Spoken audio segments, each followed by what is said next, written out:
네, 잘 지내고 계시는 줄로 믿습니다. 계속 지난 시간에 이어서 한국교회의 초창기 이야기를 이어가도록 합니다. 말씀 한 곳을 제가 읽겠습니다. 마태복음 5장에 있는 말씀입니다. 너희는 세상의 빛이라. 산 위에 있는 동네가 숨겨지지 못할 것이요 사람이 등불을 켜서 말 아래 두지 아니하고 등경 위에 두나니 이러므로 집안 모든 사람에게 빛이 느니라. 산 위에 있는 마을은 눈에 잘 보이기 때문에 숨길 수가 없습니다. 우리의 삶의 투영에 보면 교회도 그렇고 교인도 그렇습니다. 강단 위에 있는 목회자는 교인들에게 숨길 수가 없고요. 교인들 역시 교인들이 살아가는 집 근처 이웃, 동네 사람들에게 숨길 수가 없고 그 행동은 드러나기 마련입니다. 이왕 드러나야 될 것이라면, 숨길 수 없는 것이라면 나쁜 게 아니라 빛으로 드러나는 게 더 좋겠지요. 그래서 그 빛을 가지고 더 많은 사람을 주님께로 이끄는 것, 그게 우리 주님의 뜻인 줄로 믿습니다. 우리나라에 처음 선교사들이 들어와서 자리 잡을 때 신기하게 선교사들은 하나같이 언덕이나 산 위에 집을 짓고 살았습니다. 보통 그 당시 우리나라 사람들은 배산임수라고 그래서 산을 등 뒤로 두고 앞에 개울가가 흐르는 곳을 가장 좋은 명당이라고, 가장 좋은 집터라고 여겼지요. 선교사들은 언덕 높은 곳에, 어떤 경우엔 산 마루에도 집을 짓고 살았습니다. 그때부터 선교사들이 집을 짓고 살던 곳, 이른바 양관이라고 불렀죠. 서양 양관. 그 양관은 복음이 들어가는 도시들의 명물이 되고는 했습니다. 서울은 물론이고 인천, 수원, 개성, 평양, 선천, 의주, 논산, 공주, 청주. 과거 일제시대 선교사들이 세운 선교부가 있던 도시에는 예외 없이 도시가 내려다 보이는 언덕 위의 양관, 그리고 선교사들이 운영하는 학교, 병원, 교회가 세워지곤 했습니다. 이렇게 본다면 우리나라 민족 역사에서 교회는 처음부터 드러내놓고 복음을 전하는 셈입니다. 이건 손꼽히던 양반도시 충청도, 공주도 마찬가지였습니다. 구한말 나라에서 기차를 놓을 때, 경부선 놓을 때인데요, 서울을 출발한 기차가 부산까지 갈 때 우선 중간에 경기도 도청 소재지인 수원을 통과하고 그 다음 통과할 곳을 고를 때 이 충남 도청 소재지가 이 당시 공주였거든요. 보통 공주를 통과해서 지나가는 게 맞는데 이 당시 공주 양반들이, 전통을 중시하던 분들이 어찌 감히 쇠마차가 우리 땅을 지나가는가 극구 반대하는 바람에 열차가 공주가 아니라 천안과 조치원을 거쳐서 이 당시 황량하던 한밭, 지금 대전입니다. 대전으로 방향을 틀어서 지나가게 됩니다. 그 결과 지금 대전은 대전광역시 엄청 큰 도시가 되었지만 공주는 아직도 작은 도시로 남아있는 불행한 곳이기도 한데요. 이 정도로 보수적이던 공주의 복음이 처음 들어가던 때의 이야기입니다. 1903년 감리교 의료 선교사 맥길이 토착 전도인 이용주와 함께 공주에 들어와서 하리동 언덕 바로 아래 집을 사서 2년 동안 진료실과 교회를 운영합니다. 그리고 1년 뒤에 샤프 선교사가 내려와서 이 하리동 뒷산 일대를 다 사서 선교부로 꾸미고 이곳에 이 선교사가 거주하는 주택과 그리고 학교, 이게 영병학교입니다. 그리고 여기 교회, 이게 지금 공주 제1교회, 이것을 건축하게 됩니다. 이 공주 사람들이 가만 보니까 하리동 언덕 위에 2층짜리 붉은 벽돌집이 올라가는 겁니다. 공주 사람들은 처음 보는 집인 겁니다. 그래서 1905년 11월 이 사택이 완공됐을 때 이 샤프 부부가 마을 사람들에게 자신들의 저택 양관을 공개합니다. 남녀노소 할 것 없이 많은 구경꾼들이 옵니다. 거드름 피우던 공주 양반네들도 뒷짐지고 올라왔지요. 선교사 집은 왔더니 신기한 물건들로 가득 차 있는 겁니다. 현관을 지나서 응접실, 식당, 서재, 침실까지 구석구석 둘러볼 때 이 샤프 부부가 어떻게 이 물건들을 쓰는지를 실현해 보일 때 이 구경꾼들은 감탄합니다.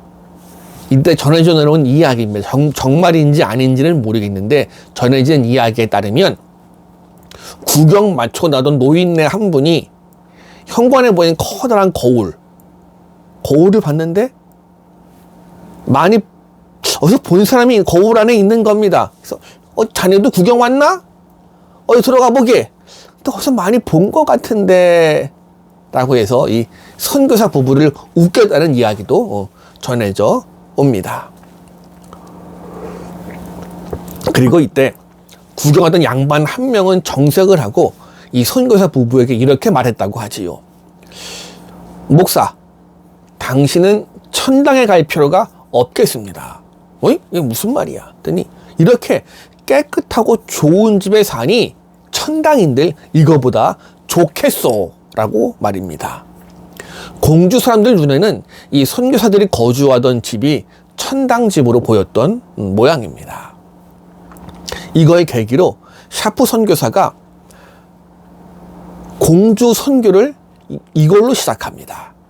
물론 이게 저택을 공개하는 게 개인 생활은 물론 이 선교 계획에도 차질이 생길 수는 있겠지만 몰려오는 구경꾼들을 오히려 환대해서 이걸 전도의 기회로 삼은 거지요. 그래서 선교사 부부는 찾아오는 구경꾼들에게 식탁에 앉아서 기도하고 또 서재에서 성경 읽고 응접실에서 이 오르간 치면서 찬송 부르는 모습을 보여줍니다. 이런 식으로 구경꾼들에게 예수를 모시고 사는 생활, 곧 천당 생활이 어떤 것인지를 맛이라도 보여주고자 한 겁니다. 이게 공주에서만 이런 게 아니었습니다.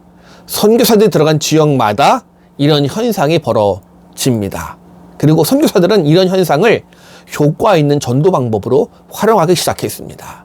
마을로 내려가서 전도하는 것보다 마을 사람들을 선교부 안으로 끌어들여서 복음을 접하게 유도하는 것도 전도의 한 방법이 되었습니다. 이런 방법은 이른바 구경 미션이라고 해서 다른 선교사들에게 적극적으로 권유하기도 했다고 하지요. 또 원래 구경하는 거 싫어하는 사람이 어디 있겠습니까? 구경하다 보면 관심을 갖게 되고 관심을 갖다 보면 믿게 되는 거지요. 선교 초기엔 이렇게 구경 삼아 선교사 집을 찾아왔다가 예수님을 믿는 경우가 종종 있었습니다. 한국인 최초 목사인 김창식 씨도 그랬고, 광주 최초 목사 최흥식 목사도 그랬고, 민중 목회자 전덕기 목사 역시 알고 보면 서양 사람들이 어떻게 사는지 이거 알아보려고 스크랜턴 선교사 집에 들어갔다가 그들의 가족의 생활 모습에 감동받고 예수를 믿게 된 게 전덕기 목사였거든요. 그렇다고 이 선교사들 집 안에만 머물러서 구경 미션만 수행한 게 아니었습니다. 선교부 밖으로 나가서 전도도 열심히 했지요. 그래서 이 샤프 선교사 공주를 거점으로 해서 천안, 조치원, 멀리 청주까지 나가서 선교 활동을 펼칩니다. 즉 그는 천당 같은 집에만 머물러 있는 게 아니라 위생과 환경이 열악한 시골을 찾아가서 전도하는 일에도 열심이었습니다. 그래서일까요? 이 샤프 선교사가 이 천당 같은 집에 산 건 사실 석 달도 채 못 되었습니다. 1906년 2월 말 사경회를 인도하기 위해서 논산 은진 지방에 갔다가 그만 이 발진 티푸스에 걸려서 손도 못 써보고 별세합니다. 시골길에 가다가 진눈깨비를 피해서 들어간 집이 하필이면 상여를 보관하던 곳집이었고요. 이곳에서 이질로 죽은 시체를 담았던 상여를 만진 게 화근이 되었습니다. 그리고 이 샤프 선교사의 무덤은 그가 지은 천당 같은 집 뒤편에 안장됩니다. 이때 공주 사람들이 무척 당황했다고 합니다.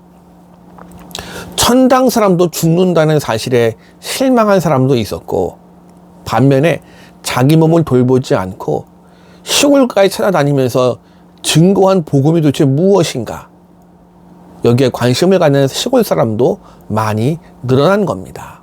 그리고 이 공주 사람들이 더 놀라게 만든 것 중에 하나가 남편을 잃은 샤프 선교사 부인의 모습입니다.